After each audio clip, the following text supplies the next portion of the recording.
आपकी मेजबान आमना अब्बास। खबर शामिल करते हैं शोरकोट से। हमारे ब्यूरो चीफ राना मोहम्मद शबीर के मुताबिक तब्दीली सरकार के दौर में भी करप्शन उरूज पर। शोरकोट के नवाही इलाका चक नंबर 493 में तरक्याती काम अवाम के लिए किसी अजाब से कम नहीं। 1 साल से ऊपर का अरसा गुजर जाने के बाद भी काम मुकम्मल नहीं हुआ। एजाज ठेकेदार अपने सियासी अकाउंट के बलबूते पर करप्शन करने में मसरूफ।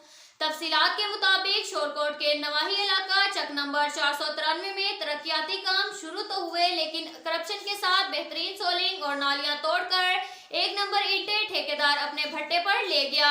स्कूल जाते हुए छोटे छोटे बच्चे परेशान। अवाम का कहना था कि ईंटों का स्टॉक ठेकेदार अपने घर ले गया और मट्टी अवाम के जिम्मा लगा गया।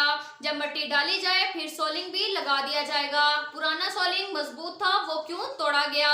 अहले इलाका ठेकेदार के खिलाफ सरापा एहतजाज है। अवाम का कहना था ठेकेदार ईंटें उठवा कर ले गया। 1 साल का अरसा होने को है, दोबारा सोलिंग नहीं लगाया गया। जब ठेकेदार से राब्ता करते हैं तो कहता है तुम कौन हो पूछने वाले। अहले इलाका ने ठेकेदार के खिलाफ एहतजाज करते हुए DC Jhang, assistant commissioner Shorkot Usman Sikandar और तहसील ऑफिसर अनवर बेग से मुतालबा किया है कि फौरी तौर पर इसका नोटिस ले।